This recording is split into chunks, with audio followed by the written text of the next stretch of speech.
folks. I really appreciate you being here. I appreciate CreativeMornings.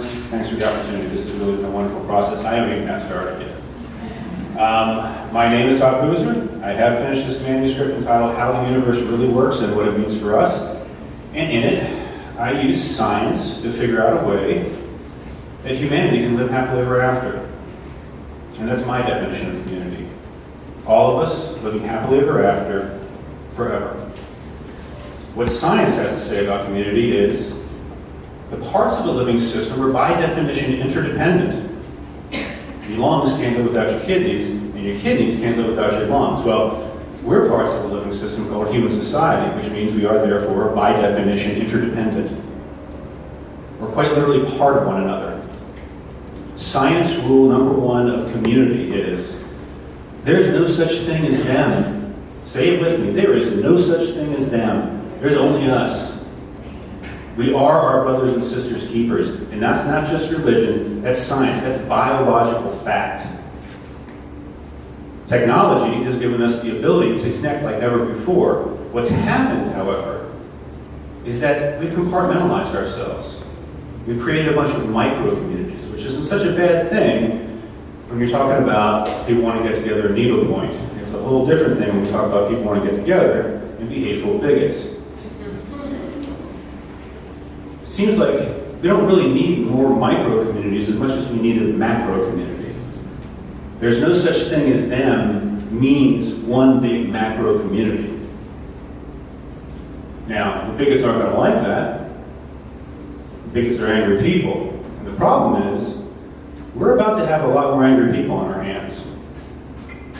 Over the next 10 years, 40 to 70 million jobs are going to be lost due to automation. 40 to 70 million jobs is like a third to half the workforce. That doesn't sound like to me very good for community. What's even worse is that mainstream accredited science defines human beings as nothing more than organic robots. And it defines sufficiently complex robots and computers as basically human, as having internal states like us. So what, it's going to be okay for a robot to be making $150,000 a year while human beings beg in the street for food? That doesn't seem like a very good macro community to me. It's morally unsupportable, and it happens to be really, really bad science. Let me give you an idea. I interviewed Dr. Barute Galdikas, who's a primatologist who spent years and years and years in Borneo, Indonesia, studying orangutans. And I asked her, what can we learn from orangutans? We're higher primates, they're higher primates. What can we learn from other higher primates? And she said, for the first 2 years of its life, the baby orangutan does not physically leave the mother. They're in constant physical contact. And that the key to healthy development isn't quality time, it's quantity time. And that physical closeness breeds emotional closeness. Well, a computer algorithm can't provide that type of interaction. Human beings are not robots. Living systems in general are not robots. There's something more going on there. We've got something more than that. You can prove it. Science rule number 2 is, if we want to build a macro community, there are certain jobs that can't be outsourced to machines. Use technology as a tool? Of course. Automate jobs that involve human interaction? No way. No way. That is not indicated by the scientific model. Here's how we build a macro community. Here's how we take care of our brothers and sisters.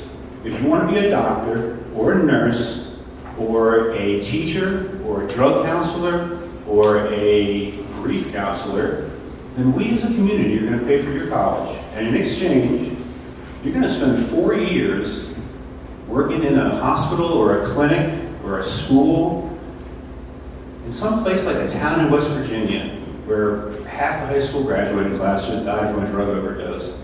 And you and a dozen other people like you are going to help that community put itself back together again. You're going to help that community become whole. And that's how you build a macro community. That's how we reflect in social policy scientific truths like there's no such thing as them, and human beings aren't computers. Now, if we manage to do that, I have a feeling that over time what we'll find is we'll have fewer and fewer hateful bigots. If we can't do that, then finding people to finding people to needlepoint with will be the least of our problems. So let's see if we can do what we need to do. Thank you very much. I really appreciate it. Thank you.